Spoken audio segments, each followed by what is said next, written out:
اللهم علمنا ما ينفعنا وزدنا علما وارزقنا فهما أما بعد. Para jemaah yang dirahmati Allah, Alhamdulillah hari ini 29 Jun 2021 bersamaan dengan 18 Zulkaidah. 18 ke 19?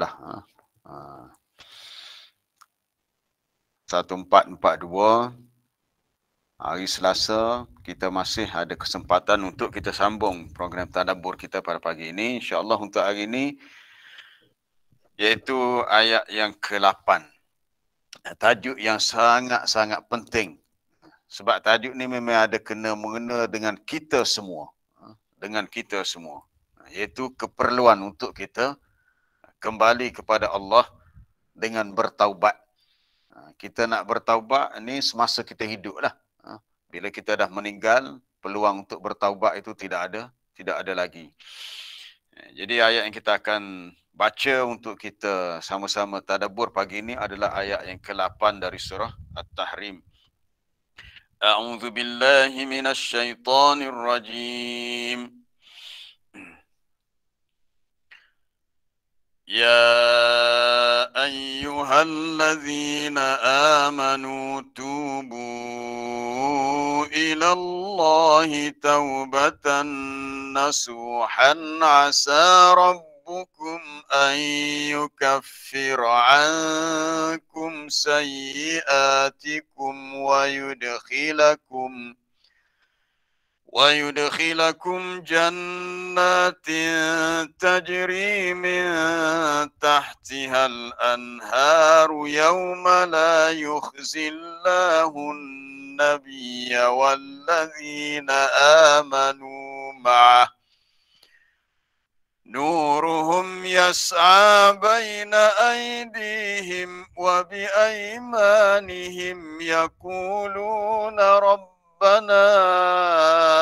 أتمم لنا نورنا واغفر لنا إنك على كل شيء قدير. Ya ayyuhalladzina amanu, wahai orang-orang yang beriman, tubu ilallahi taubatan nasuha. Bertaubatlah kamu kepada Allah dengan taubat yang nasuha, itu taubat yang sempurna, taubat yang sungguh-sungguh. Nanti kita akan lihat syarat-syarat taubat yang disebut taubat nasuha ini. Mudah-mudahan Tuhanmu akan mengampunkan, akan menghapuskan segala kesalahan-kesalahan kamu. Segala kesalahan meliputi sama ada dosa kecil, dosa besar, yang disengajakan, yang tidak disengajakan. Segala perkara yang disifatkan sayyiat ataupun su', yang buruk, khati'ah, kesalahan, zambun, dosa, apa sahaja Allah Ta'ala akan ampunkan dengan keluasan rahmatnya. Dan dia akan memasukkan kamu ke dalam syurga yang mengalir di bawahnya sungai. Iaitu akibat taubat tadi, kesannya di akhirat nanti, bila seseorang tu sudah tak ada dosa lagi kerana sudah diampunkan, maka dia dimasuk ke dalam syurga. Ini rahmat Allah. Pada hari di mana Allah Ta'ala tidak menghina Nabi dan orang-orang yang beriman bersama dengannya. Nuruhum, cahaya mereka, akan bergerak bersama mereka sebelah depan, sebelah kanan mereka. Lalu mereka berkata, wahai Tuhan kami, sempurnakan untuk kami cahaya kami dan ampunkanlah kami. Sesungguhnya Engkau berkuasa atas segala sesuatu. Para jemaah dan sahabat-sahabat semua yang dikasihi, kita melihat pertamanya, apa hukum taubat itu sendiri. Sama ada seseorang tu rasa dia ada buat dosa, buat salah secara khusus, ataupun dia berasa macam dia tak buat dosa pun, dia perlu bertaubat. Kenapa perlu bertaubat? Kerana Nabi SAW sendiri menyatakan, ini adalah hadis yang sahih. Wallahi demi Allah, Nabi kata, inni la astaghfirullah wa atubu ilaih. Sesungguhnya aku juga memohon ampun kepada Allah dan bertaubat kepadanya. Itu setara Nabi tu. Nabi itu orang yang sudah kita kata orang yang disebut sebagai maksum, terpelihara dia buat salah dan silap. Nabi kata aku beristighfar, memohon ampun dan bertaubat dalam sehari lebih daripada 100 kali. Ada satu riwayat sebut 70 kali. Sama ada 70 atau 100, maknanya banyaklah. Jadi kalau setara Nabi tu, setaraf, kalau orang macam Nabi pun banyak tu, kita lebih-lebih lagi. Baik, saya memetik dalam kitab Riyadhus Salihin oleh Al-Imam Nawawi rahimahullah, dalam tajuk kedua. Tajuk pertama bab ikhlas, tajuk kedua bab taubat. Kata Imam Nawawi, qala ulama, berkata para ulama, at-taubatu wajibatun min kulli dhanbin. Taubat itu wajib daripada setiap dosa.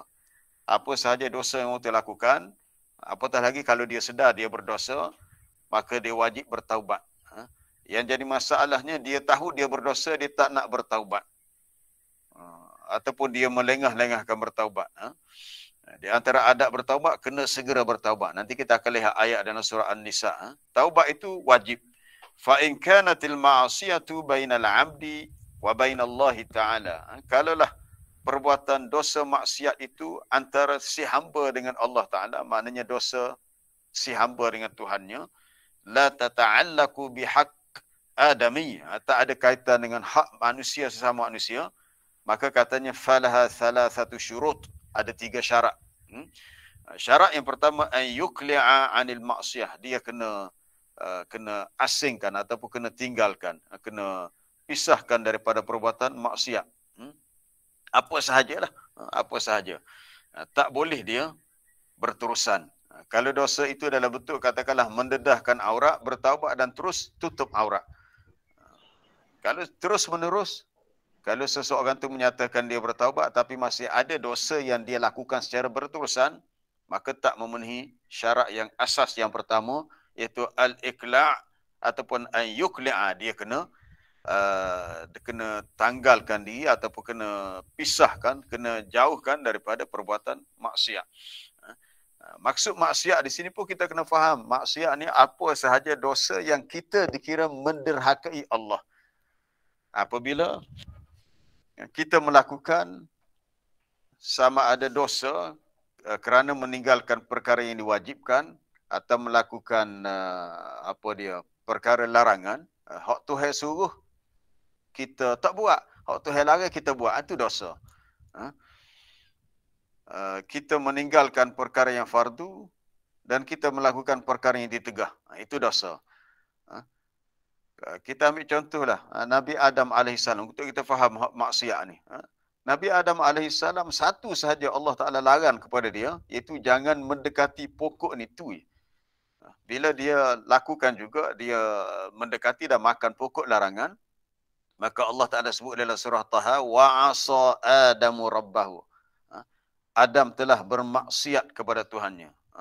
Iaitu telah menderhakai perintah Allah supaya jangan dekati pokok tu, tapi dia pergi dekat juga. Jadi maksiat ni umum. Apa sahaja kesalahan yang dikira seseorang tu langgar perintah Allah, maka dia dikira menderhakai Allah.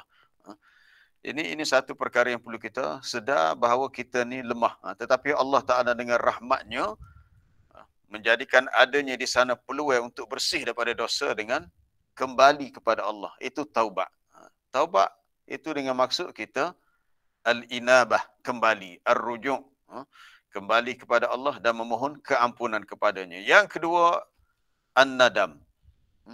An-nadam maknanya menyesal. Kena ada perasaan menyesal.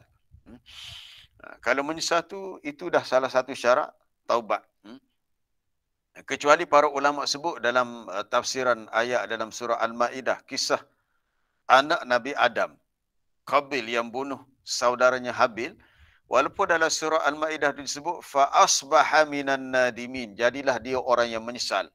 Adakah bermakna Qabil telah bertaubat daripada dosa dia bunuh adik dia? Para ulama tafsir kata tidak. Untuk kisah Qabil itu tidak. Itu menyesal dari sudut tabiatnya sebagai seorang manusia, kerana dia telah bunuh adik kandung dia sendiri. Bukan kata menyesal kerana dia nak bertaubat kepada Allah. Itu tafsiran ulama lah. Tapi bagi kita, bila kita ada rasa sesal, rasa kesal, rasa menyesal, itu dah dikira sebahagian daripada taubat. Syarat ketiga adalah al-azam. Alla ya'uda ilaiha abadan. Berazam, yakni bertekad, tidak akan kembali melakukannya. Fa'idha uqida ahadus thalathah lam tasih taubatuhu. Kata Imam Nawawi, ini dia memetik, menukilkan penjelasan para ulama tentang keperluan bertaubat. Bila hilang salah satu daripada tiga syarat ini, maka tidak sah taubatnya. Saya ulang balik. Pertama, tinggalkan terus perbuatan dosa maksiat. Yang kedua, ada rasa menyesal. Yang ketiga, berazam untuk tidak kembali melakukannya. Jadi bila dah cukup ketiga-tiga syarat, maka sah taubatnya. Baik seandainya mungkin selepas itulah, 2-3 hari lepas tu, beberapa minggu sebagainya, seseorang tu kembali melakukan dosa. Sama ada dosa yang sama yang telah dilakukan atau dosa yang lain, maka dia perlu kembali beristighfar, bertaubat dan memenuhi syarat tadi. Hak sebelum tu dah dikira sah, ni hak lain pula. Maka dia kena terus menerus untuk begitu. Baik. Kemudian ditambah lagi satu syarat, fa in kanatil ma'siyah tata'allaq bi adamiyyin, kalau dah dosa maksiat itu ada kaitan antara dia dengan orang lain.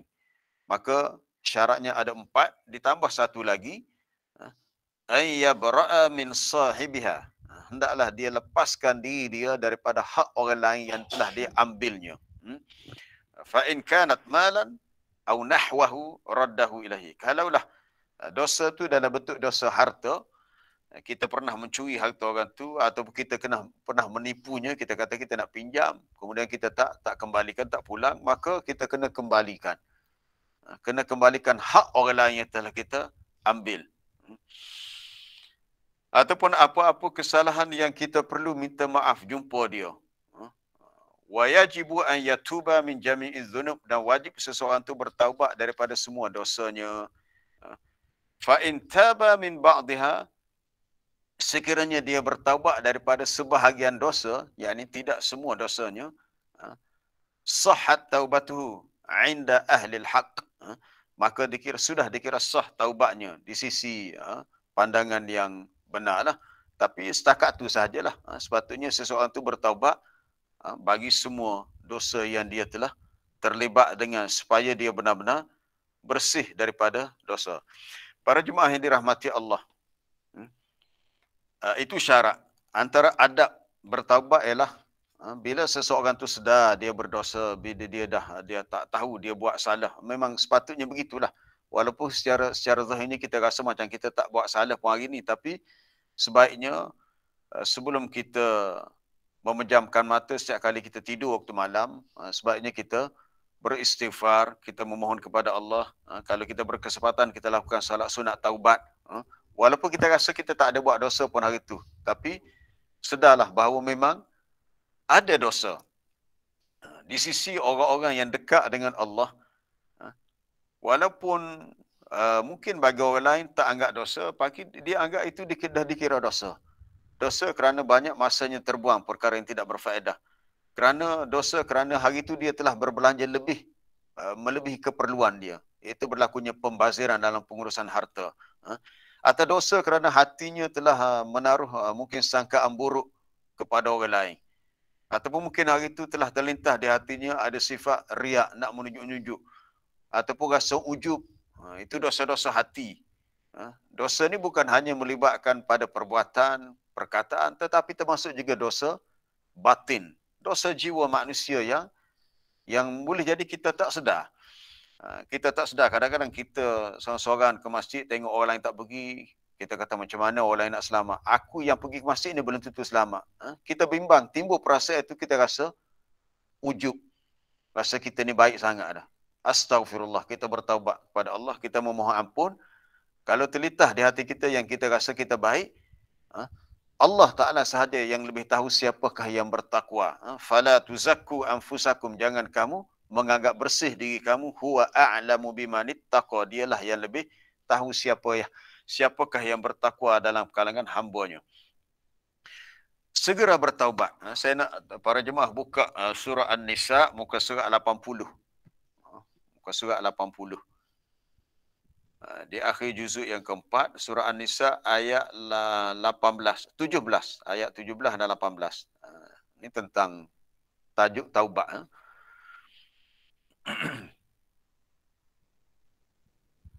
Pada muka surat 80, kalau kita tengok ayat sebelumnya, ayat 15, 16, Allah Ta'ala bercerita tentang perbuatan dosa yang melibatkan lelaki perempuan, iaitu perbuatan zina lah. Yang disebut dengan al-fahishah. Kita tak nak bincang tentang itu, tapi kita nak lihat ayat 17. Terus Allah Ta'ala sebut, innamat taubatu ala Allahi lilladzina ya'maluna su'a bijahalah. Bahawasanya taubat yang Allah Ta'ala ampunkan orang-orang yang melakukan dosa itu adalah bagi orang yang melakukan asu. Asu ni apa sahaja keburukan, kejahatan, dosa lah. Buat benda yang su dalam keadaan jahil, bijahalah, dalam kejahilan. Kemudian dia bertaubat min qarib, dalam tempoh yang dekat. Maknanya segera bertaubat. Fa'ulaika yatubullahu alaihim. Itulah orang-orang yang Allah Ta'ala terima taubat mereka atau ampunkan dosa mereka. Sekarang ni kita nak tadabbur kalimah jahalah dalam ayat 17 untuk kita kaitkan dengan ayat yang kita baca ini, ayat ke-8 dalam surah At-Tahrim, iaitu perintah untuk bertaubat. Allah Ta'ala sebut taubat yang dia terima bagi orang buat dosa ni, orang yang melakukan dosa bijahalah, jahil. Adakah ini bermakna taubat hanya diterima daripada orang yang buat dosa dalam keadaan dia tidak tahu perkara itu dosa? Katakanlah orang tu dia pergi mencuri, pergi curi. Lepas tu bila ditangkap dia kata, maaflah, saya tak tahu dosa, mencuri ini berdosa. Adakah begitu?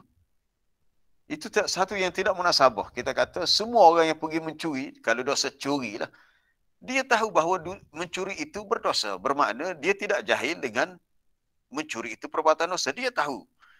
Tapi maksud jahil di sini bukan tidak tahu perbuatan dosa itu dosa. Dia tidak tahu akibat, kesan yang dia akan terima di akhirat atas perbuatan dosa ni.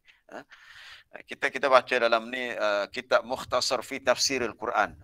Kalau nak rujuk dalam tafsir yang lebih besar pun boleh. Kita ambil yang ada yang diringkaskan.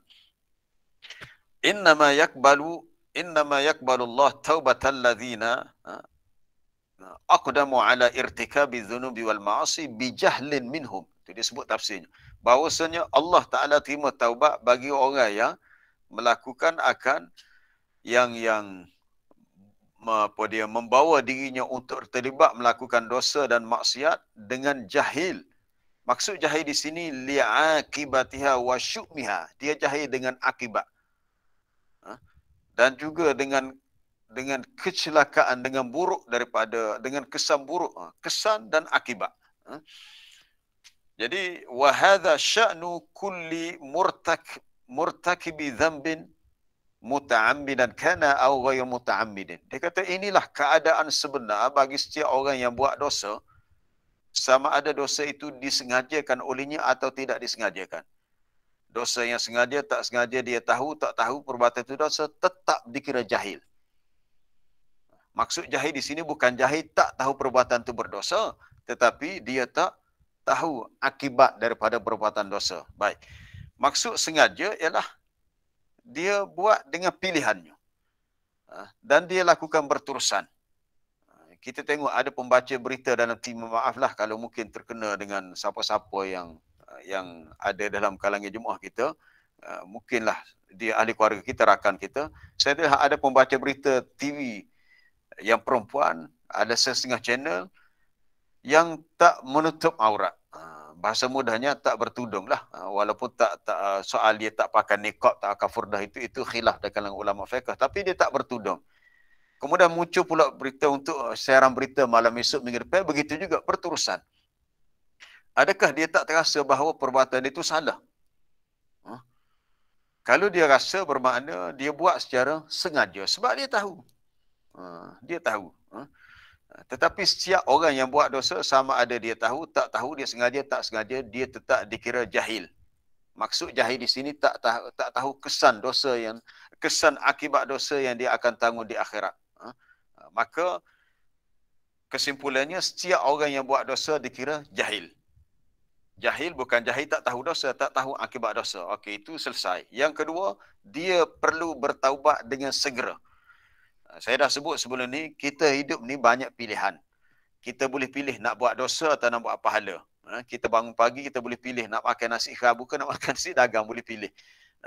Bila kita dah tersilap memilih buat dosa, kerana kita ikut nafsu kita ataupun kita kalah dengan pujuk rayu syaitan, maka kita perlu segera bertaubat. Kita mencontohi tindakan yang dilakukan oleh datuk kita Nabi Adam alaihissalam. Dia segera bertaubat dan Allah Ta'ala ajar kepada dia kalimah-kalimah yang perlu dia ucapkan untuk taubat. Fatalaqa Adamu min rabbihi kalimatin fataba alaih. Lalu Adam menerima beberapa kalimah daripada Tuhannya. Allah Ta'ala ajar kepada Adam apa yang perlu dia baca untuk menyatakan taubatnya. Apa dia? Itu Adam berkata, Rabbana zalamna anfusana wa illam taghfir lana wa tarhamna lanakunanna minal khasirin. Wahai Tuhan kami telah menzalimi diri kami dengan dosa yang kami lakukan. Sekiranya Engkau tidak mengampunkan kami dan merahmati kami. Sekiranya Engkau tidak mengampunkan kami dan merahmati kami, nescaya kami termasuk orang yang rugi. Kita terus kepada bahagian kedua yang telah saya senaraikan dalam yang kita post tu, iaitu kisah taubat Nabi Adam tadi dah disebut. Kemudian taubat Nabi Musa. Nabi Musa pun ada buat salah. Tapi kita kena faham, Nabi-Nabi dan Rasul, mereka ni maksum terpelihara.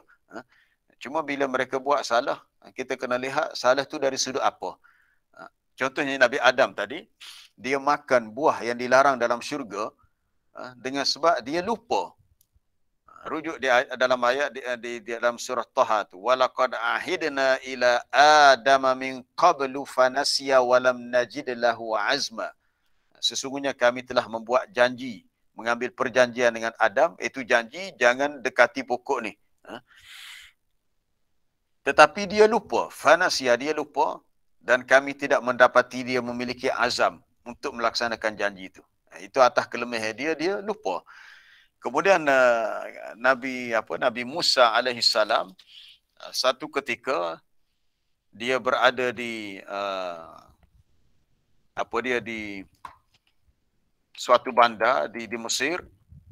Wa dakhala al-Madinah. Kita boleh baca kisahnya dalam surah Al-Qasas. Surah Al-Qasas menarik. Sebab sekarang ni kalau di Masjid Parambai itu saya masih dalam tafsiran surah Al-Qasas. Cuma terhentilah sekarang ni dah. Banyak minggu, dah banyak bulan kita terhenti kerana PKP ni lah. Dalam surah Al-Qasas, ketika Nabi Musa alaihissalam berada di tengah bandar, dia masuk ke bandar dan dia dapati ada dua orang lelaki sedang berbalah, bertengkar. Lalu seorang lelaki itu adalah yang berpihak kepada Fir'aun, maknanya puak Kibti. Adapun Nabi Musa ni bersama dengan kaumnya di kalangan Bani Israel. Jadi lelaki Bani Israel ni minta tolong dengan Nabi Musa. Dia kata, tolonglah aku ni, orang ni buat jahat pada aku. Nabi Musa pun tolonglah. Caranya dia pun pergi tumbuk. Fawakazahu Musa faqada alaih. Musa tumbuk lelaki itu. Matilah dia. Dia pun sedar, aku ni buat dosa ni. Qala hadza min amali syaitan. Dia kata, ni kerja syaitan.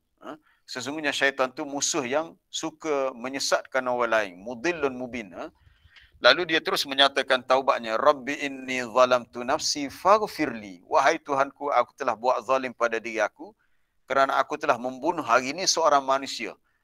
Tapi kena faham, tak sengaja. Dia bukan niat nak bunuh. Dia sekadar nak tumbuk. Sebagai cara nak tolong Bani Israel ni. Tetapi kesan daripada perbuatan itu menyebabkan dia terpaksa melarikan diri, keluar daripada Mesir sehinggalah sampai ke Madian. Baik. Kita melihat berikutnya kisah taubat Nabi Yunus. Nabi Yunus diperintahkan untuk berdakwah satu tempat. Tetapi dia rasa kecewa dengan kaumnya yang tidak menerima taubat. Dia tidak menerima taubat. Dia tak menerima seruan dakwahnya. Tersasul pula. Tak menerima seruan dakwahnya. Lalu satu hari dia keluar daripada kampung dia, sampailah ke tepi pantai. dan dia pun belayar. Belayar berlakulah apa dia ombak yang besar dan terpaksa dibuat undian untuk dibuang, dicampakkan sebahagian penumpang atas kapal. Ringkas cerita, akhirnya bila dibuat undian naik nama dia. Dan dia pun sedar ini adalah balasan Allah kerana dia meninggalkan kaumnya. Jadi di sisi Allah Ta'ala, tindakan Nabi Yunus AS meninggalkan kaum itu dianggap satu kesalahan yang dia perlu bertaubat. Sebab itu dalam bab dosa ni, para jemaah yang dirahmati Allah, menarik para ulama buat satu kaedah. Kaedah ni masyhur katanya dinisbahkan kepada Al-Imamu Al-Ghazali, Imam Ghazali rahimahullah. Kaedah yang berbunyi, hasanatul abrar sayyiatul muqarrabin. Perbuatan yang baik di sisi orang-orang yang abrar, tapi dia anggap buruk di sisi orang yang muqarrabin. Muqarrabin ni orang yang lebih dekat dengan Allah. Al-abrar tu orang baik, baik dah, tapi muqarrabin lebih baik lagi. Maknanya ginilah, kalau kita lah, kalau kita kata, kalau orang-orang biasa duduk sembang-sembang, buah kedai kopi sampai 2-3 jam, bagi dia tak ada apa pun sebab dia yang biasa. Tapi kalau yang duduk sama-sama di situ, seorang yang alim, yang warak itu, jadi sesuatu yang tidak layak dan tak sesuai. Maka dia perlu membanyakkan istighfar. Walaupun dia tak buat dosa, mungkin dia hanya duduk-duduk sembang, tapi dah dikira macam satu dosa. Itu bergantung kepada orang itu sendirilah. Mana dia kena kurangkan perkara sebegitu. Jadi Nabi Yunus, selama dia berada dalam perut ikan paus, maka dia bertaubat kepada Allah. Dia punya tasbihnya, La ilaha illa anta subhanaka inni kuntu minaz zalimin. Kisahnya kita boleh baca dalam surah As-Saffat, ada kisahnya. Kemudian dalam surah Al-Anbiya, wa dhannuni idh dhahaba mughadiban. Ingatlah kisah Zu An-Nun yang mempunyai ikan. Sebab Nabi Yunus ditelan oleh ikan paus. Ikan paus bukan makan, dia telannya. Lalu fanada fi zulumat, dia menyeru dalam kegelapan. Maksud menyeru ni dia menyatakan taubatnya kepada Allah. La ilaha illa anta subhanaka inni kuntu minaz zalimin. Para jemaah dirahmati Allah. Ada satu kisah yang menarik berlaku zaman Nabi sallallahu alaihi wasallam, kisah taubat yang berlaku pada para sahabat. Cuma sebelum saya pergi kepada itu, kita nak lihat tentang kepentingan taubat. Tadi kita dah sebut syarat-syaratnya, adab-adabnya, perlu segera bertaubat. Taubat ni salah satu doa sebenarnya. Doa minta keampunan. Pada waktu akhir malam, kalau kita bangun, kita ambil kelebihan malam, kita meminta sesuatu hajat kita kepada Allah. Allah Ta'ala bertanya, Man yas'aluni fa'u'tihi. Ada siapa-siapa nak minta apa-apa, aku akan berikan. Man yastaghfiruni fa'aghfir lahu. Sesiapa yang memohon ampun kepadaku yang nak bertaubat, aku ampunkan dia. Itu kalau kita ambil waktu-waktu yang mustajab doa lah. Nabi SAW bersabda dalam hadis yang diriwayatkan oleh Al-Imam Tirmizi dan juga Nasa'i, Ibnu Majah, daripada Abi Hurairah. Innal mu'min idza aznaba dhanban. Seseorang mukmin apabila dia melakukan sesuatu dosa, kanat nuktatun sauda fi qalbih. Adalah dosa itu menjadi bagaikan satu titik hitam dalam hatinya. Titik ni bukan besar pun, kecil lah titik. Fa in taba, maka jika dia bertaubat, dia sedar itu salah dan dia tak berterusan, sama ada dosa itu sengaja tak sengaja, dia bertaubat dan memenuhi syarat tadilah yang telah disebut tadi. Wa naza'a. Naza'a ni mana dia menarik diri, tak lagi terlibat dengan dosa. Wastaghfara, dan dia beristighfar. Kenapa disebut dua kali? Taba lagi, istighfar lagi. Sebab kalau kita bertaubat itu lebih kepada dosa-dosa yang besar. Kita lebih bersungguh-sungguh. Istighfar dia lebih bersifat lebih umum. Tapi perlu dua-dua lah. Yang biasa kita baca, Astaghfirullahalazim alladzi la ilaha illa huwal hayyul qayyum wa atubu ilaih. Ada istighfar, ada taubat. Istighfar mana memohon keampunan supaya ditutup. Saya terlupa nak sebut awal-awal tadi. Bila kita memohon ampun kepada Allah, kita beristighfar, memohon maghfirah. Maghfirah tu maknanya kita minta Allah Ta'ala sitr, tutup. Bila Allah Ta'ala hapuskan, maknanya dosa tu ditutup. Mana dah dikira seperti tiada dosa tu. Adapun taubat, maknanya kita kembali kepada Allah. Menyatakan, kita menyesal, kita sedar, kita insaf, dan kita nak supaya kita dibersihkan daripada dosa. Baik. Jadi kalau seseorang tu bertaubat, dia tinggalkan dosa, dia beristighfar, sukila minha. Sukila mana digilap. Digilap. Kalau cermin yang dah kusam, yang dah kita kata comot, kita cuci cermin itu macam cermin kereta kita, cemar kotor, berdebu. Bila kita bersihkan dengan air, maka akan berkilap. Berkilat-kilat lah cermin itu. Wa in zada zadat. Sekiranya dia tambah buat dosa, maka bertambahlah titik-titik hitam di hatinya. Sehinggalah tertutup hatinya. Maka Nabi kata itulah dia ar-ran. Ran ni karat. Karat di hati. Macam besi. Besi ni lama-lama kalau terkena air, panas sejuk, dia akan karat. Akhirnya besi tu akan reput, hancur. Kalau berlaku pada hati macam mana? Habislah rosak hati itu. Kalla bal rana ala qulubihim. Sekali-kali tidak begitu, bahkan itulah karat yang berada pada hati mereka. Ni ayat ni dalam surah Al-Mutaffifin, Allah Taala cerita tentang golongan fujar, golongan yang rugi dan bernasib malang di akhirat. Daripada hadis Huzaifah bin Al-Yaman radhiyallahu katanya sami'tu Rasulullah sallallahu alaihi wasallam yaqulu tu'radul fitan, didedahkan, dibentangkan segala fitnah. Fitnah ni ujian. Dalam hidup kita ni banyak ujian. Ujian yang menyebabkan kita ni terdedah kepada buat dosa. Seperti hasir. Hasir ni seperti lembaran yang kita buat anyaman tikar tu. Kalau kita pergi tempat orang buat tikar mengkuang, macam mana dia sambung sikit-sikit, akhirnya jadilah tikar. Tempat yang kita duduk tu, hamparan. Audan di selembar demi selembar, sikit-sikit. Maka mana-mana hati yang terkena akan fitnah itu, maka nukita fiha nuktatun sauda, akan terlekat padanya satu titik hitam. Tetapi mana-mana hati yang angkarha, yang membantah ataupun tak menerimanya, menolaknya, maka terlekat padanya titik putih. Sehingga jadilah hati itu, Nabi kata, dalam bentuk dua hati. Sama ada hati itu, salah satu daripada dua. Sama ada ianya qalbun abyad, hati yang putih, ataupun qalbun aswad, hati hitam. Gitu ya. Itulah pentingnya kita melazimkan diri dengan taubat, istighfar. Satu lagi amalan-amalan soleh, penting. Bila seseorang tu dia sedar selama ni dia hidup dalam keadaan banyak dia buat dosa, dia dah insaf, dah sedar, maka dia kena membanyakkan amalan-amalan sunat. Amalan-amalan sunat itu penting.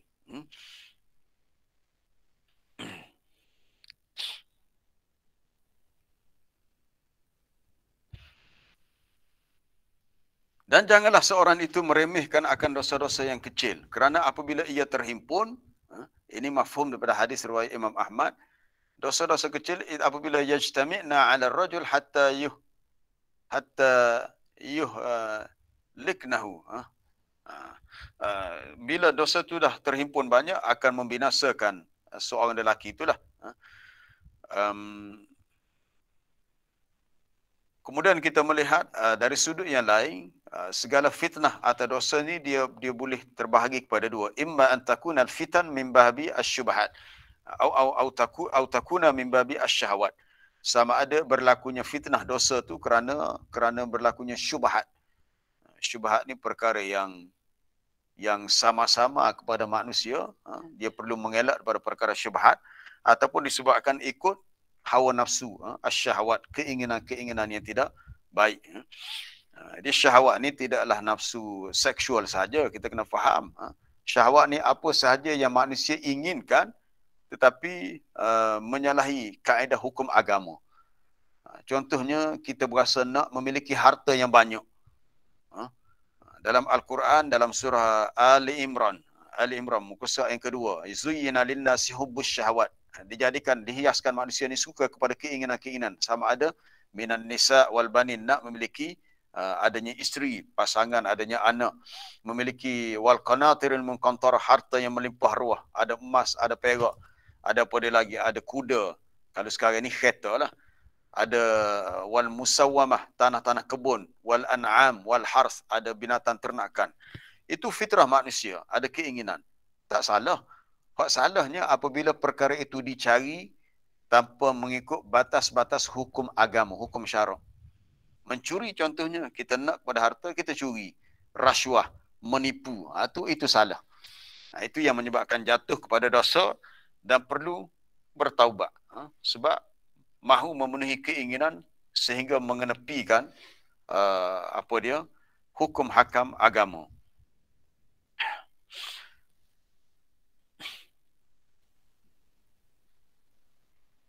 Para jemaah yang dirahmati Allah, kita pergi kepada kisah Ka'ab bin Malik. Ini satu kisah yang menarik. Ada disebut oleh Al-Imam Nawawi dalam Riyadhus Salihin. Dan hadis ini juga diriwayatkan oleh Imam Bukhari dalam sahihnya. Siapa Ka'ab bin Malik? Ini seorang sahabat yang mulia, radhiyallahu anhu. Ketika berlakunya peperangan Tabuk.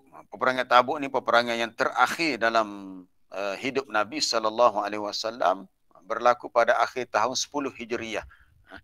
Apabila Nabi mendapat khabar berita tentera Rom di sempadan Jaziratul Arab, kalau kita kata Tabuk ni jauh lah. Kalau ukuran sekarang ni daripada Madinah ke Tabuk ni hampir lebih 800 km, kalau tak silap saya lah, kena tengok balik. Maknanya hampir 1000 km jauh ke utara Madinah. Mana sempadan antara Jaziratul Arab dengan wilayah yang dikuasai oleh Rom pada zaman tu.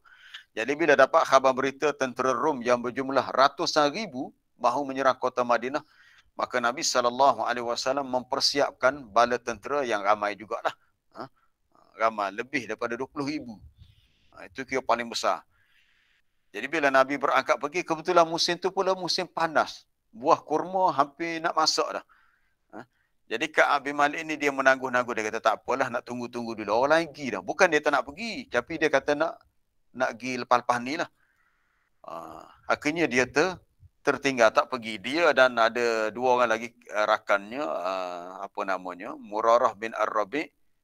Seorang lagi terlupa nama dia. Ada 3 orang semua. Akhirnya bila Nabi pulang, Nabi tahu. Nabi kata, oh dia tak mari. Dan selain daripada 3 orang ni, ada lagi lah berpuluh hak munafik tu ramai lah. Ini hak sahabat yang benar-benar ikhlas ataupun benar-benar jujur keimanannya. Tapi apabila dia menyatakan alasan, dia berkata jujur. Tapi alasan tu Nabi tak terima. Akhirnya dia dihajar ataupun diboykot di pulau. Sehingga dia beri salam pun Nabi tak Nabi tak jawab salamnya. Dia ke pasar pun orang tak peduli. Sehingga terasa dunia ini sangat sempit baginya. Dia bukan kata buat dosa mencuri, bukan dosa berzina, bukan dosa dibunuh orang. Dosa kerana tidak menyertai ekspedisi jihad menuju ke medan Tabuk. Dan menarik kisah peperangan Tabuk ni, kalau para jemaah baca dalam surah At-Taubah. Peranan orang-orang munafik yang menimbulkan kacau bilau dalam peperangan Tabuk. Mereka tak nak pergi sebab alasannya dia kata ini musim panas. Bahkan dihasut orang-orang beriman, dia kata la tanfiru fil har. Kamu tak payah pergilah berperang pada musim panas ni. Ringkas cerita, akhirnya dia rasa dia bersalah. Memang dia bersalah, dia rasa bersalah. Dan dia bertaubat dengan sungguh-sungguh, di mana dia ikat diri dia. Ka'ab bin Malik ni ikat diri dia di tiang masjid. Bayangkan. Siapa mereka ikat diri di tiang masjid dengan bersungguh-sungguh. Sebab sampai mereka dia rasa dunia ni sangat sempit. Itu boleh rujuk dalam surah At-Taubah ayat 118.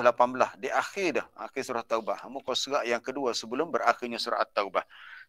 Terhadap 3 orang yang tidak ikut serta dalam peperangan Tabuk, hatta idza daqat alaihimul ardu bima rahabat, sehingga apabila terasa sempit bumi ini, sekalipun bumi ini luas, wa daqat alaihim anfusuhum, dan terasa sempit akan diri mereka, dan mereka yakin alla malja'a minallah, tidak ada tempat untuk mereka lari daripada Allah illa ilaihi, kecuali lari menuju kepada Allah. Summa taba alaihim, kemudian Allah Ta'ala terima taubat mereka, Allah Ta'ala ampunkan mereka, liyatubu, supaya mereka pun bertaubatlah ataupun mereka bersih daripada dosa. Ka'ab bin Malik, Murarah bin Ar-Rabi', Hilal bin Umayyah, atau ada disebut dalam Mukhtasar Tafsir. Akhirnya taubatnya diterima. Kalau baca panjang kisah dia dalam hadis Sahih Bukhari ini, bila dia cerita balik kepada anak dia, dia kata, bila turun ayat ni, dia kata inilah hari yang paling bahagia bagi dia, seperti dia baru dilahirkan oleh ibunya. Sukanya dia. Kerana Allah Ta'ala telah terima taubatnya. Baik, para jemaah dirahmati Allah.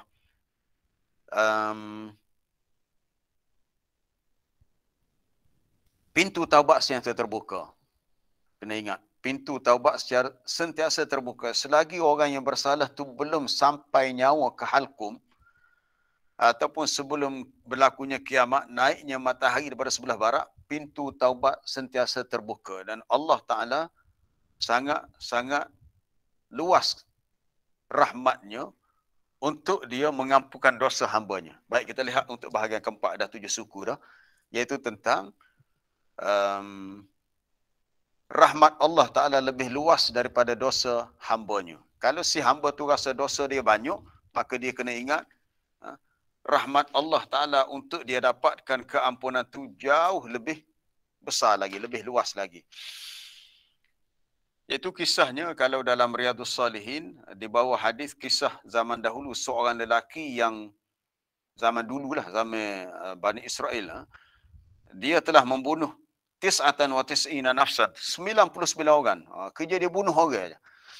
Dia ni orang yang gangster, Samsung. Dia pergi wapok mahal tu, dia bunuh. Akhirnya dia menyesal. Dia bertemu dengan seorang rahib, dia tanya, fahal lahu min taubah, adakah bagi dia peluang untuk bertaubat? Lalu rahib tu kata, la, tak.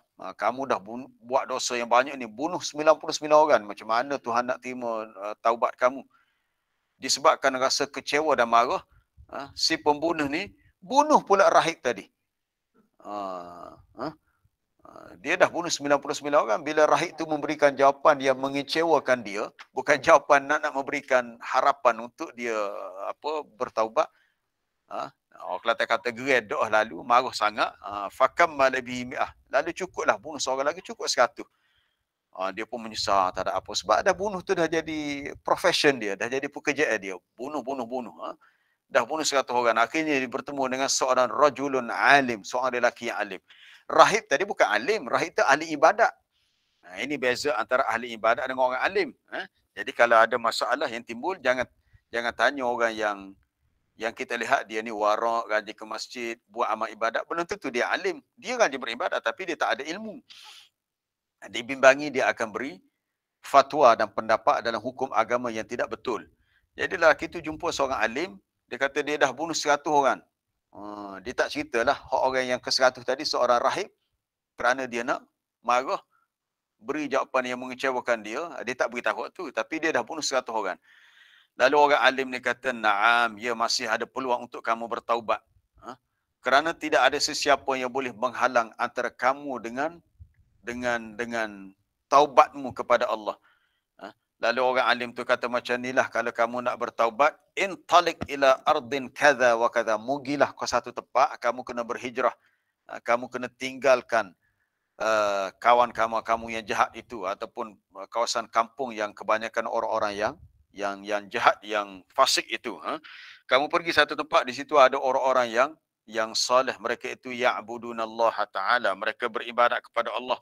Maka fa'budillaha ma'ahum, hendaklah kamu beribadat kepada Allah, menyembahnya bersama dengan orang-orang yang saleh itu.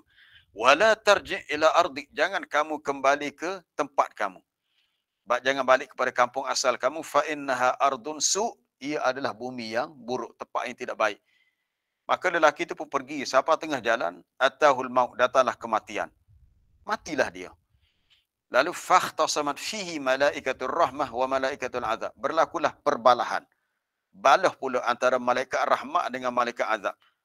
Malaikat rahmat kata, orang ni ja'a taiban, telah datang bertaubat, dengan membawa hatinya untuk kembali kepada Allah. Cuma belum sampai ke tempat tu. Tempat orang-orang soleh tu tak sampai. Cuma di pertengahan jalan. Malaikat azab kata, apa dia? Innahu lam ya'mal khairan qat. Dia tak pernah buat apa-apa kebaikan. Dia buat dosa, dah buat dosa yang banyak. Sekarang ni dia nak bertaubat dan dia tak buat apa-apa. Salat pun belum lagi apa lagi. Cuma dia dah ada keinginan untuk bertaubat. Maka datanglah satu malaikat yang lain untuk menjadi hakim. Katanya dalam riwayat hadis ni, fa'atahum fi surati adami. Malaikat ni dia mari dalam bentuk rupa seorang manusia untuk menjadi hakim bagi dua malaikat azab, malaikat rahmat yang berbalah ni. Katanya qisu ma bainal ardaini. Hendaklah kamu ukur, buat ukuran. Orang ni mati sini ukur. Rupa-rupanya dia dah kira lebih dekat ke kampung yang dia nak pergi tu. Lebih dekat sedikit lah.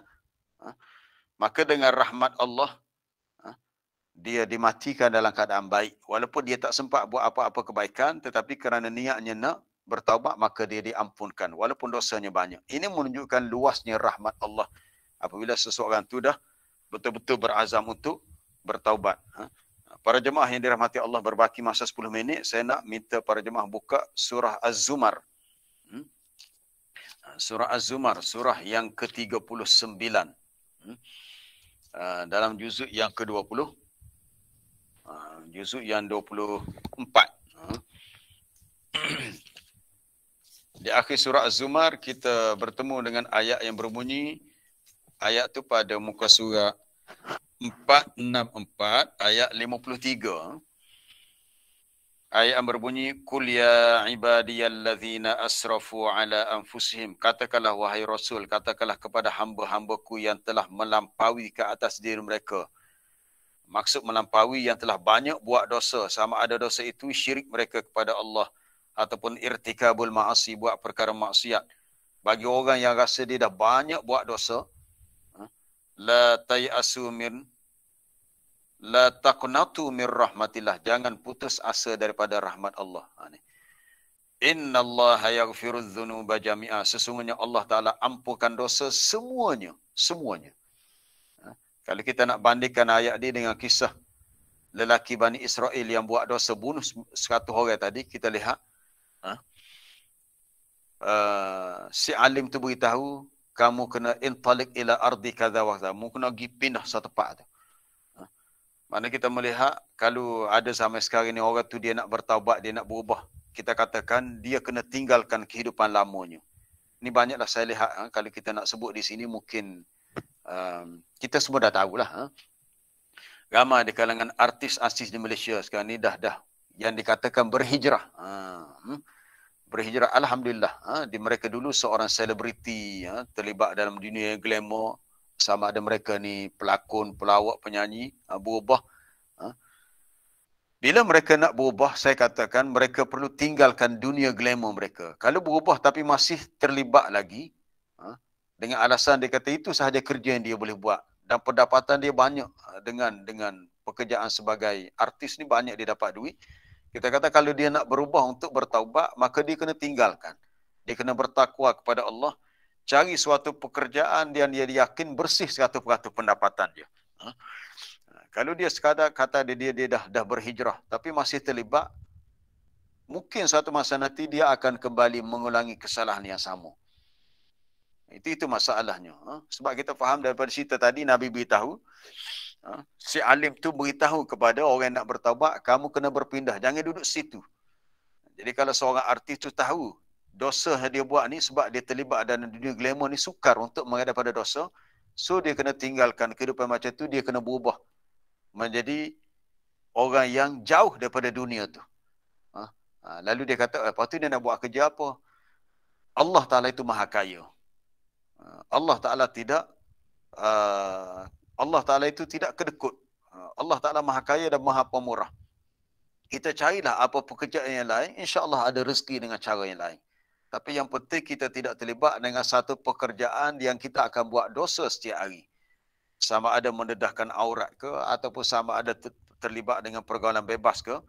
Bila seseorang tu sudah sedar, maka dia kena bertaubat dengan memenuhi syarat tadi, adab-adab tadi, dan dia jangan putus asa daripada rahmat Allah. Sehingga Nabi berpesan kalau seseorang tu dah dekat dengan kematian, hendaklah dia menaruh sangkaan baik kepada Allah. La yamutanna ahadukum illa wa huwa yuhsinu dhanna billah.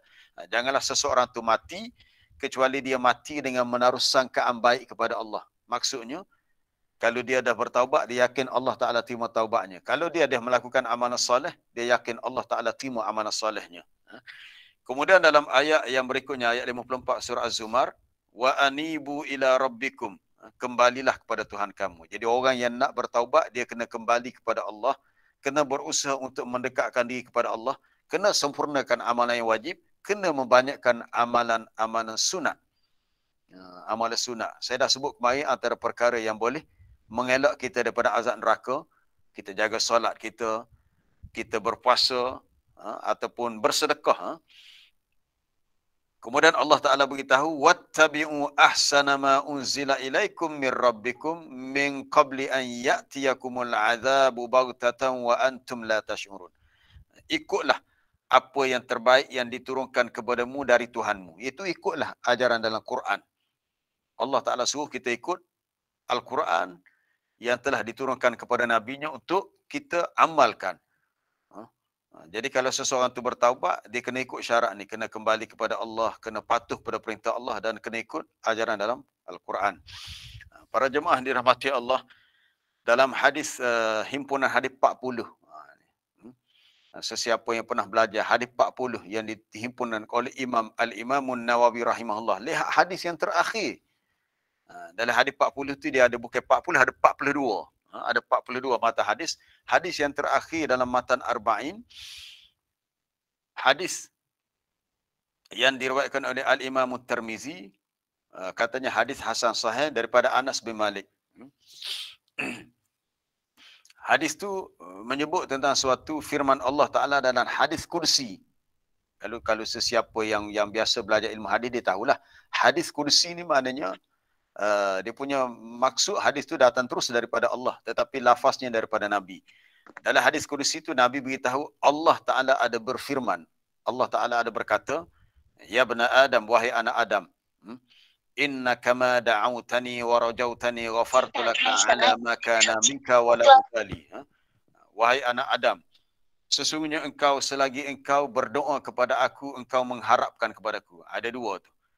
Kita sentiasa berdoa kepada Allah. Bila kita memohon ampun, kita bertaubat, kita dah berdoa tu. Berdoa minta keampunan.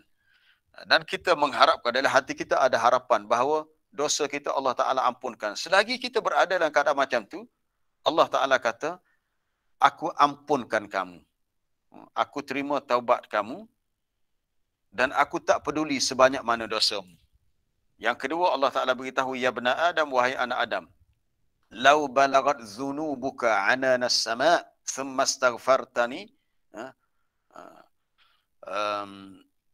Wahai anak Adam, kalaulah dosa kamu sudah sampai mencecah ke ufuk langit, banyaknya dosa sampai mencecah awan, nescaya aku ampunkan kamu, aku tak peduli. Kalau kamu minta ampun, aku tak peduli, aku ampunkan. Tak kisah dosa sebanyak itu. Ya bani Adam, lau ataitani bi qurabil ardi khataya. Wahai anak Adam, kalaulah kamu datang bertemu dengan aku di akhirat nanti dengan membawa dosa yang sepenuh muka bumi, dalam keadaan la tusyriku bi syai'a, kamu tidak mensyirikkan aku, tak terlibat dengan dosa syirik, maka aku akan mendatangi untuk membawa keampunan yang seluas muka bumi. Subhanallah. Luasnya rahmat Allah. Tapi yang penting, bila seseorang tu rasa dia bersalah, tak kira dosa dia banyak, mana dia jangan putus asa daripada rahmat Allah. Dia kena segera bertaubat dan yakin Allah Ta'ala terima taubatnya. Janganlah kita membiarkan diri kita terus diganggu, dikacau oleh iblis syaitan. Iblis ni suka untuk kita ingat balik dosa-dosa lepas. Kita pun jadi serabut, mikir, beratlah aku di akhirat macam mana. Ketahuilah, bila seseorang tu bertaubat, Nabi kata, at-taibu minaz zambi kaman la zambalah. Orang yang telah bertaubat daripada dosa seperti orang yang tidak ada dosa lagi. Orang yang bertaubat daripada dosa seperti orang yang tidak ada dosa lagi. Maka kita memohon kepada Allah, antara dalam doa kita kata, ya Allah, Allahumma tub alayya qabla al-mamat. Ya Allah, ampunilah aku, terimalah taubatku sebelum aku mati. Maknanya sebelum kita mati, dosa kita dah settle semua. Allah Ta'ala dah ampunkan dosa kita. Ataupun Allahumma ya Allah, naqqini minaz zunubi wal khataya. Bersihkanlah aku, bersihkanlah aku daripada sebarang dosa yang telah kulakukan. Kama yunaqqas thawbul abyadu minal wasakh. Kalau untuk doa dalam solat jenazah, kita minta supaya si mati itu dibersihkan daripada dosa kama yunaqqas thawbal abyadu minad danas, sebagaimana dibersihkan kain yang putih daripada kotoran. Macam mana kalau kain tu putih, banyak kotornya, ialah kotor lah. Bila dibersihkan, maka kembali menjadi putih melepak, putih bersih. Begitulah yang kita minta. Bila kita buat dosa, segala dosa kita bila diampunkan, maka kita dalam keadaan tidak ada lagi dosa. Cuma kita kena sentiasa beringat, syaitan dia tidak pernah letih-letih untuk terus mengajak kita kembali buat dosa ataupun supaya teringin untuk buat dosa. Itulah kadang-kadang bila kita teringat dosa-dosa yang pernah kita buat, yang kita sedar, yang kita sengaja, yang tak sengaja, kita pun astagfirullah, astagfirullah, astagfirullah, rabbighfirli wa tub alayya, rabbighfirli wa tub alayya, Allah maghfirli, Allah maghfirli. Kita membanyakkan lafaz-lafaz istighfar dan taubat kepada Allah. Ataupun ada kalanya kita melakukan salat sunat taubat apabila kita berkesempatan untuk melakukannya. Jadi jangan putus asa daripada rahmat Allah walau sebanyak mana dosa kita, dan kita tidak boleh menghukum orang yang kita lihat dia buat dosa terus kita kata kamu ni masuk neraka lah sebab dosa. Tak boleh kata begitu. Sebab kita tak tahu, boleh jadi dia sempat bertaubat ataupun Allah Ta'ala terima taubatnya, Allah Ta'ala ampunkan dosa dia sebelum dia mati. Ataupun kalau dia dah mati sekalipun, kalau seorang itu dah mati, hanya dosa syirik sahaja tak diampunkan. Syirik sekalipun, kalau orang tu bertaubat sebelum mati, dia ampunkan juga. Kalau dia sedar mungkin sebelum ni dia ada buat kerja-kerja syirik. Kerja-kerja syirik, jumpa bomoh tu, jumpa bomoh ni, nak buat orang tu, nak buat orang ni, terlibat dengan ilmu sihir. Dan dia bertaubat. InsyaAllah taubatnya diterima. Tapi dengan syarat dia belum mati. Kalau dia dah mati, dosa-dosa lain diampunkan dengan keluasan rahmat Allah kecuali dosa syirik. Sebab apa? Ketika kita disolatkan jenazah kita, kita dah mati dah. Kata Auf bin Malik, dia sangat suka bila mendengar Nabi baca doa ni. Nabi baca doa dalam solat jenazah, Allahumma gfir lahu warhamhu, ya Allah ampunilah dia, rahmatilah dia, wa'afihi wa'fu anhu, berikan keafiatan, maafkan dia. Wa wasi' mudkhalahu wa akrim nuzulahu, luaskanlah tempat masuknya dalam kubur. Muliakanlah tempat dia akan singgah berada di situ. Wagsilhu bil ma'i was salji wal bar wa nakkihi minadz dzunubi wal khataaya kama yunaqqas thawbul abyadu minad danas. Wa abdilhu daran khairan min darihi wa zawjan khairan min zawjihi. Itu di antara doa dalam solat jenazah. Kata Auf bin Malik, bila dia dengar Nabi baca doa ni, dia kata, hatta tamannaitu an akuna ana dzalikal mayyit. Dia kata, sehingga aku sendiri bercita-cita alangkah baiknya kalau akulah yang menjadi si mayat tu. Kerana sedaknya doa tu. Doa supaya si mati ini diampunkan. Si mati tu memang tak boleh bertaubat dah, dan mengasihi dia mati dah. Tetapi dengan sebab orang yang solatkan jenazah dia masih ada harapan untuk diampunkan dosanya. Subhanallah. Jadi janganlah kita menjadi orang yang putus asa daripada rahmat Allah. Itu sifat iblis. La tayasu mir rauhillah, la taqnatu mir rahmatillah. Jangan putus asa daripada rahmat Allah. Bila seseorang itu bertaubat, dia yakin Allah Ta'ala itu sangat luas rahmat dan kasih sayangnya. Kalau Allah Ta'ala nak segerakan dia punya balasan hukuman atas dosa yang kita buat, habislah kita. Tetapi Allah Ta'ala dengan rahmatnya yang luas, dia tidak segerakan. Walau yu'akhidullahu an-nasa bima kasabu. Kalau Allah Ta'ala nak hukum manusia dengan dapat dosa yang dia buat, maknanya dihukum dengan segera, ma taraka ala zahriha min dabbah. Tidak akan tertinggal seekor binatang pun, makhluk pun yang hidup di atas muka bumi. Maksudnya, dosa yang manusia buat ni, kalau Allah Ta'ala nak segerakan hukuman, hukuman tu tak kena pada orang buat dosa saja, dia akan kena semua. Bila kena semua, maka habislah, semuanya akan mati. Tetapi walakin yuakhiruhum ila ajalim musamma. Tetapi Allah Ta'ala mentakhirkan hukuman bagi dosa itu kepada tempoh yang tertentu. Sebab apa? Sebab Allah Ta'ala nak bagi peluang untuk manusia ini sedar, insaf, bertaubat. Kita lihat hasil daripada ujian pandemik COVID-19. Berapa ramai dah orang yang dah berubah, yang dah insaf. Orang yang tak insaf, yang tak berubah tu orang yang jauh daripada jalan petunjuk, yang tak ada ilmu. Ada kita dengar berita ada setengah tu sampai bunuh diri. Tapi itu kes tu banyak melibatkan orang bukan Islam lah. Sebab dah putus harapan, dia kata nak hidup macam mana, dia nego, tak jadi perniagaan sebab tak ada orang nak beli dah sebab PKP tak ada orang nak pergi kedainya, lalu dia mengambil jalan singkat bunuh diri. Orang beriman tidak begitu, mereka sentiasa memohon petunjuk daripada Allah supaya diampunkan dosa mereka dan dibuka pintu-pintu rezeki. Para jemaah dirahmati Allah, hamba rasa kita dah lewat dah ni, dah 7.34. Jadi kita berhenti setakat tu. Saya buka untuk persoalan. Kalau ada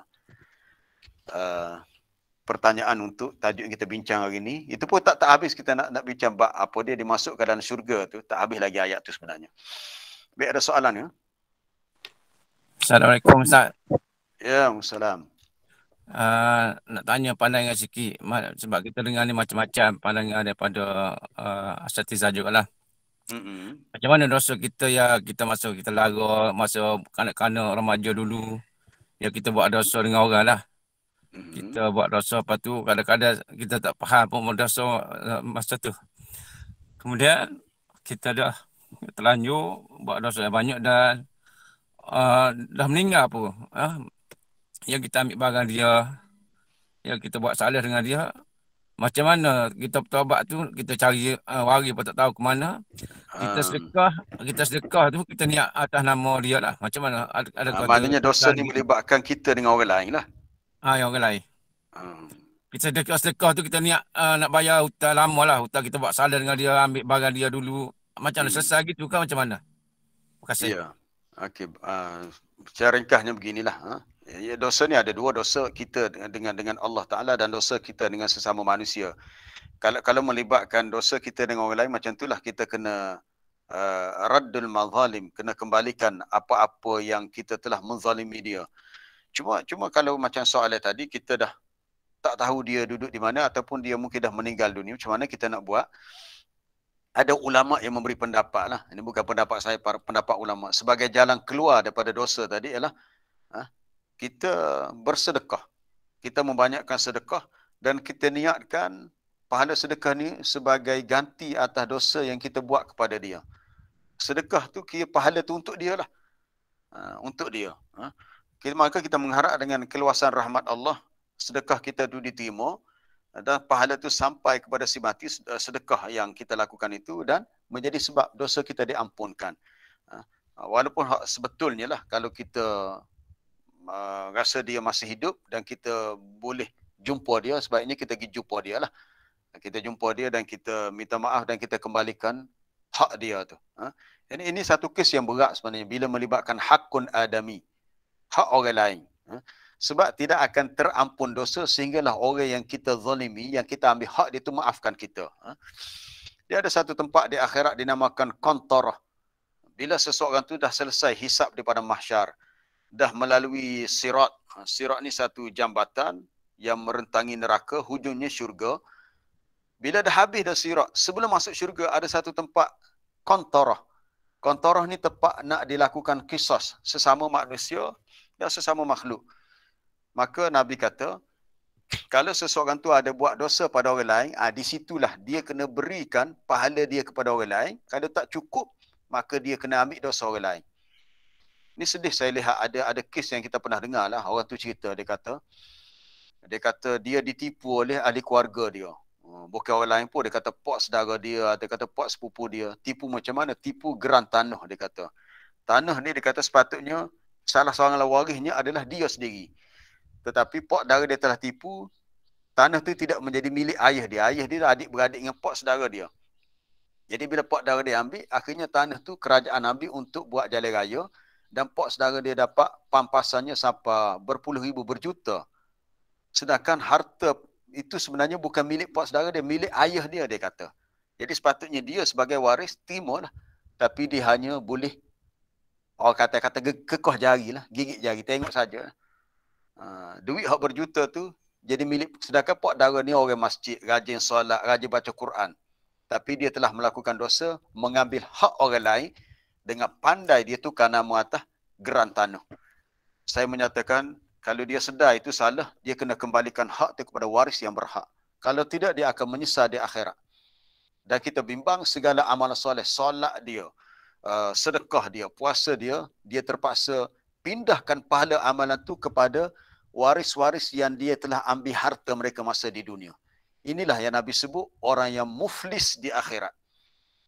Orang yang datang ke akhirat bawa pahala solatnya, puasanya, zakatnya, baca Quran, macam-macam pahala. Tetapi pada masa yang sama dia telah menzalimi orang lain. Daraba hadha, dia pukul orang ni. Wa akala mala hadha, wa syatama hadha. Banyaklah dosa-dosanya. Akhirnya dia menyesal di akhirat. Cuma untuk soalan tadi macam itulah. Kalau kita tak boleh jumpa dia, sebab kita tak tahu dia tinggal di mana, mungkin dia dah meninggal dunia, kita lakukan amalan sedekah dalam bentuk harta. Sebab kalau sedekah bentuk harta itu yang diyakini akan sampai. Sebab itu dalam bentuk dipanggil ibadah maliyah. Sampai, maka kita sedekah, mungkin kita kata kita sedekah untuk masjid. Kalau kita mungkin kita pernah pinjam dengan dia lah. Mungkin pernah pinjam RM1,000. Kita pun buat tak reti. Akhirnya kita, dia dah mati, dah berdosa ni. Aku ni tak bayar hutang orang ni. Kita pun sedekah pada masjid dan niatkan pahala sedekah tu untuk dia yang telah meninggal dunia. Semoga Allah Ta'ala terima sedekah kita dan diampunkan dosa kita. Wallahu alam. Ada soalan lain? Ustaz, saya nak minta Ustaz terangkan balik yang ayat Ustaz post sabda Nabi tu. Allah sangat gembira dengan taubat seorang hamba. Ya, berbanding. So nak terangkan balik Ustaz ayat tu tak betul. Tak yang saya post tu betul. sebenarnya terjemahan daripada satu artikel yang sebenarnya tak lengkap artikel tu. Hadis tu nak menggambarkan Allah Ta'ala sangat suka dengan taubat hambanya. Lallahu afrahu bi taubati abdihi min ahadikum saqata ala ba'irih fi ardin falatin. Allah Ta'ala sangat gembira dengan taubat yang dilakukan oleh seorang hambanya lebih daripada Nabi kata seorang pengembara yang berjalan dengan untanya. Dia mengembara dengan untanya bawa bekalan makanan sampai di kawasan padang pasir, tiba-tiba terjatuh. Mungkin unta dia bergerak dengan laju, jatuh dan unta pun lari. Lari dia pun duduk berehat dalam keadaan putus asa. Dia kata macam mana ni, dia kata habislah aku, matilah aku tengah padang pasir. Unta dia tak tahu ke mana dah. Dan bekalan makanan dia ada di atas unta. Dalam keadaan dia menunggu-nunggu tu, tiba-tiba Nabi kata unta tu datang balik. Ini perbandingan, kisah ni perbandingan. Unta datang balik oleh kerana terlalu gembira kerana unta yang hilang tadi dijumpai balik. Lalu dia berkata dengan tersilap, bukan sengaja. Dia kata apa dia? Allahumma anta abdi wa ana rabbuk. Subhanallah. Dia kata, ya Allah, engkaulah hamba-Ku, akulah Tuhanmu.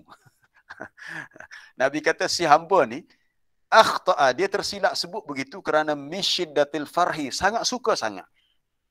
Terlalu suka sebab unta yang hilang ketika dia berada di padang pasir tadi ditemui kembali. Tapi dia tak sengaja pun nak kata begitu. Sebenarnya tak boleh kata begitu sebab salah. Sepatutnya dia kena kata Allahumma anta rabbi wa ana abduk. Ya Allah, engkaulah Tuhanku, akulah hamba-Mu. Tapi tersilap. Tersilap. Maka itu dimaafkan.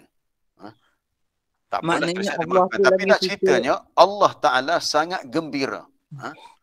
Nabi sebut lallahu afrah. Tapi gembira macam mana tu kita kena fahamlah. Bila Nabi sebut tentang sifat Allah tak sama dengan sifat makhluk. Kalau Nabi sebut kegembiraan Allah, ada ulama yang kata maksud gembira tu Allah Ta'ala redha dengan hambanya yang bertaubat.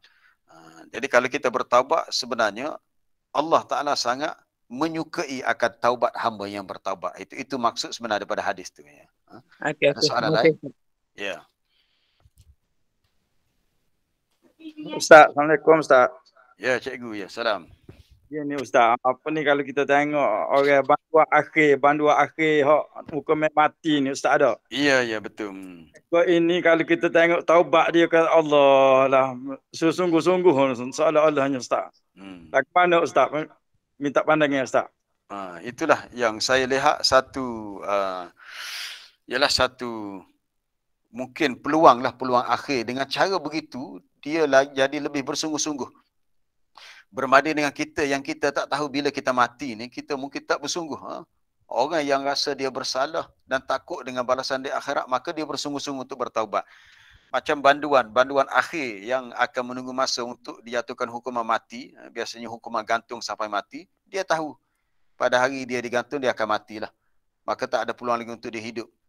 Maka disebabkan takut kepada mati dan nasib yang dia akan tanggung lepas mati, maka dia bertaubat. Jadi soalnya adakah taubat dia diterima? Ya. Taubat dia diterima. Nabi SAW bersabda, tuqbalu taubatul abdi ma lam yugharghir. Dalam hadis yang sahih riwayat Imam Muslim dan juga yang lain-lain. Diterima taubat seorang hamba selagi nyawa belum sampai ke halqum. Jadi penjenayah yang akan dijatuhkan hukuman gantung ni masa tu dia belum mati lagi sebab belum dikenakan hukuman itu. Dia masih dalam sel penjara. Maka kalau dia bertaubat, dia solat sunat taubat dan menangis sungguh-sungguh, ya Allah ampunlah dosaku, insya-Allah Allah Taala ampunkan dosanya walau sebanyak mana. Kalau dia seorang muslim lah, muslim. Kalau dia seorang yang kafir, maka dia kena mengucap 2 kalimah syahadah. Dia masuk Islam, dengan Islam dia segala kesalahan yang lepas diampunkan oleh Allah. Dia bila kita buat salah, dosa yang lepas tu dengan rahmat Allah, afallahu amma salaf wa man 'ada fayantaqimullahu min wallahu azizun zuntiqam. Itu boleh rujuk dalam suratul Maidah. Allah Taala memaafkan dosa-dosa yang lepas. Afallahu amma salaf. Tetapi wa man 'ada, sesiapa yang kembali melakukan dosa, fayantaqimullah, Allah Taala akan hukum, kenakan siksaan. Kecuali dia kembali bertaubat pula. Itu yang kita bimbang kalau kita akhir hayat kita tidak sempat bertaubat. Semoga Allah Taala berikan ampunan kepada kita semua. Jadi ada satu kes yang macam soalan yang cikgu tanya tadi. Satu kes yang saya dengar, ada satu kes yang masa Ustaz Abid Liu, dia pergi ke Perlis mana itu cerita. Dia sempat ziarah satu penjara di sana. Penjara dan dia menemui ada seorang banduan kita kata banduan akhir ni sebab menunggu masa untuk dihukum gantung. Dan banduan tu adalah non-Muslim, bukan Islam. Dan bila Ustaz Abid dia pergi jumpa dan bagi motivasi, akhirnya dia pun bersedia untuk masuk Islam. Alhamdulillah. Sebelum dia dijatuhkan hukuman gantung, dia sempat mengucap 2 kalimah syahadah. Saya kata ini satu keuntungan yang besar. Dan Ustaz Abid yang sempat Islamkan dia, penjenayah tadi, maka besarlah pahala dia dapat. Kerana penjenayah itu sempat mati kerana Islam sebelum dia dihukum gantung. Dan di sisi Allah, dia sahaja tahu apakah nasib seterusnya kepada banduan tadi. Wallahu a'lam. Assalamualaikum Ustaz. Assalamualaikum Ustaz. Tanya berkaitan dengan kesalahan, contohnya mana tersudut kesalahan hudud. Kan macam orang berzina kena rejam, curi potong tangan. Contoh kalau kita melakukan kesalahan ni, adakah kita perlu mengaku dan perlu menjalani hukuman ni di dunia ni untuk kita kafarah dosa kita, ataupun cukup sekadar kita bertaubat? Pertama, yang kedua, kalau Ustaz tak keberatan, boleh tak Ustaz brief sikit cara adab untuk sunat taubat, dan dalam kita menuturkan taubat tu perlukah kita kita tuturkan semua kesalahan kita dengan Allah Ta'ala? Wallahu a'lam Ustaz. Ya, pertama tentang kesalahan hudud. Ini melibatkan dosa-dosa yang besar. Adakah seseorang yang melakukan kesalahan yang dia perlu dikenakan hukuman had? Hukuman had itu macam pencuri dipotong tangan. Kalau berzina yang belum kahwin dikenakan pukulan sebatan, mi'ata jaldah 100 sebatan. Baik. Dia ada dua keadaan. Sama ada dosa itu berlaku secara tersembunyi, mana tak ada siapa tahu. Dia mencuri tapi tak ada siapa yang tahu dia mencuri. Kalau ada orang tahu dan ada bukti, itu dah jadi kes yang lain. Ataupun dia melakukan perbuatan zina dan tak ada siapa yang tahu. Dalam keadaan macam ni, cukup dia bertaubat. Cukup dia bertaubat. Tetapi apabila kes itu dah terbuka, contohnya dia mencuri dan ada bukti dan sama ada dia sendiri yang beritahu ataupun ada orang melihatnya, itu kes itu perlu dilaksanakan. Ataupun seseorang yang melakukan perbuatan zina, dia mengaku. Ataupun berlaku di tempat terbuka, ada saksi. Atau kes itu tak terlepas, kena. Tapi kalau kes itu tersembunyi, maka cukup dia bertaubat. Apa dalilnya?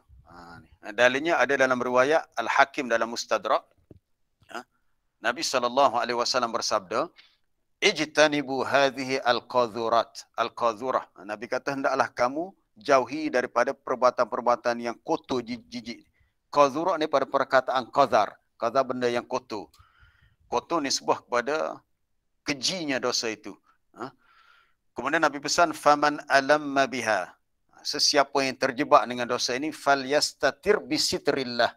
Maka hendaklah dia tutup dengan tutupan Allah. Iaitu kalau dia dah kita kata macam, maaflah kalau sebut, kalau orang tu mungkin dulu dia pernah terlibat dengan dosa zina, maka tak perlu dia nak cerita pada orang lain. Cukup dengan dia bertaubat dan dia tutup.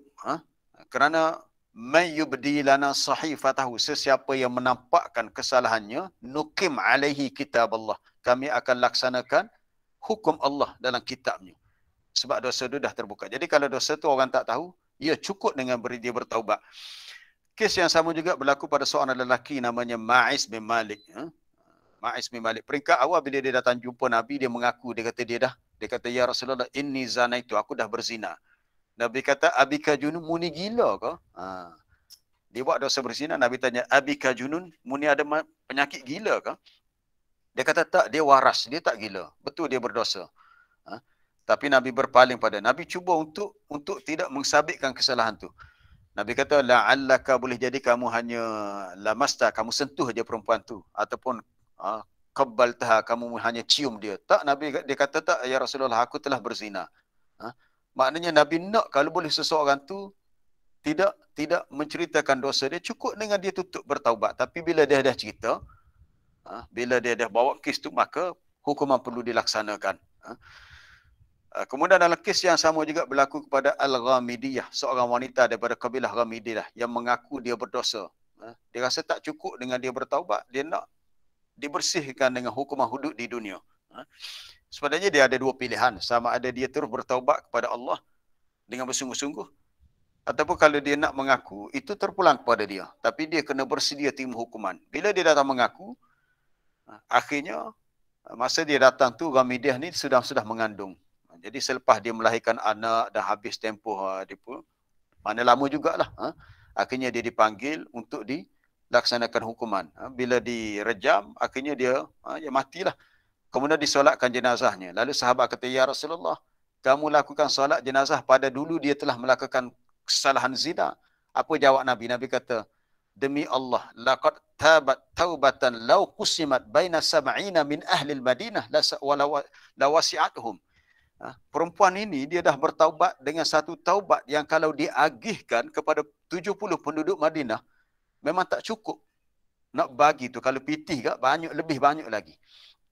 Mana dia telah bertaubat dengan taubat yang sungguh-sungguh, walaupun dia dihukum di dunia atas perbuatan zina dia, tapi di sisi Allah dia telah bersih kerana dia dah bertaubat dan taubat dia diterima.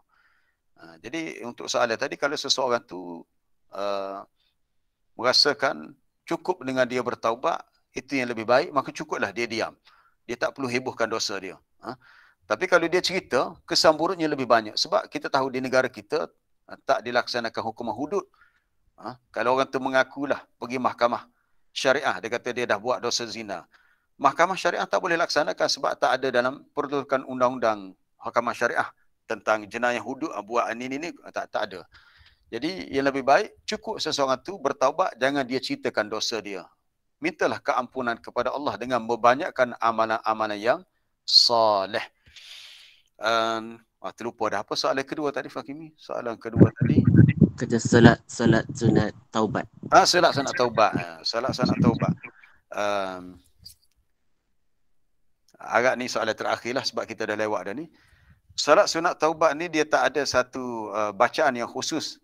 Bila seseorang tu merasai dia bersalah dan dia perlu untuk memohon kepada Allah. Sebenarnya tujuan kita solat sunat taubat tu sebenarnya doa, yang pentingnya doa. Cuma untuk nampak lebih beradab bila kita memohon doa kepada Allah, maka kita dahulukan dengan solat sunat yang disebut solat sunat taubat. Betul ada hadisnya. Itu seseorang tu digalakkan membaca ayat apa ya dalam surah Ali Imran. Iaitu ayat yang berbunyi wasari'u ila maghfiratin mir rabbikum. Ada hadis tu, boleh rujuk dalam Sahih Bukhari tentang solat sunat taubat tu. Baca dalam solat tu, kalau kita hafal lah, kita baca ayat ni, ayat 133 dalam surah Ali Imran. Wasari'u ila maghfiratin mir rabbikum wa jannatin 'arduha as-samawati wal ardu u'iddat lil muttaqin. Sapalah kepada ayat 136. 133 136. Kalau hafal ayat tu boleh baca dalam solat tu. Kalau tak hafal, selepas solat taubat boleh baca selepas itu, selepas solat. Ambil Quran, kita baca ayat ni, kita hayati, kita fahami dan kita memohon kepada Allah supaya segala dosa kita diberi keampunan.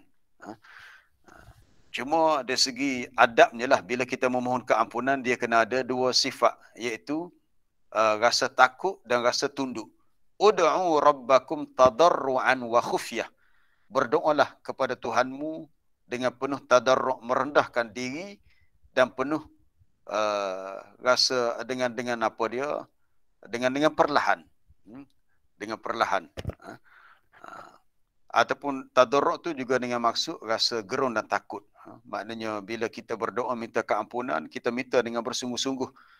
Kalau boleh, kalau kita mampu untuk menangis, menangis kerana menyesal atas dosa kita, malu kepada Allah. Banyak nikmat Allah Ta'ala bagi, tapi banyak juga dosa kita buat. Kita bacalah doa yang disebut Sayyidul Istighfar tu. Allahumma anta rabbi la ilaha illa anta khalaqtani wa ana abduka wa ana ala ahdika wa wa'dika mastata'tu. A'udzubika min syarri ma sana'tu. Abu'u laka bi ni'matika alayya wa abu'u bi dzambi. Itu kita mengaku abu'u laka bi ni'matika, banyaknya kurniaan nikmat engkau kepadaku, tetapi banyak juga dosa aku kepadamu. Maka faghfirli innahu la yaghfirudz dzunuba illa anta. Semoleknya kita bacalah doa istighfar ni selepas kita melakukan solat sunat taubat. Wallahu a'lam. Jadi kita berhenti setakat tu. Saya pun rasa ada kelas hari ni untuk kelas online dengan pelajar di sekolah. Apa yang baik, insya-Allah kita sambung lagi esok untuk sambungi ayat yang sama tadi, tak habis lagi. Subhanakallahumma bihamdika asyhadu an la ilaha illa anta astaghfiruka wa atubu ilaik. Wa sallallahu wa sallama ala nabiyyina Muhammadin wa ala alihi wa sahbihi ajma'in walhamdulillahi rabbil alamin. Assalamualaikum warahmatullahi wabarakatuh. Terima kasih Ustaz. Jazakallah ya Ustaz. Assalamualaikum. Terima kasih Ustaz. Assalamualaikum warahmatullahi wabarakatuh. Assalamualaikum warahmatullahi wabarakatuh. Jazakallah khairan. Assalamualaikum. Terima kasih Ustaz. Assalamualaikum. Jazakallah khairan ya Ustaz. Assalamualaikum. Terima kasih Ustaz. Assalamualaikum.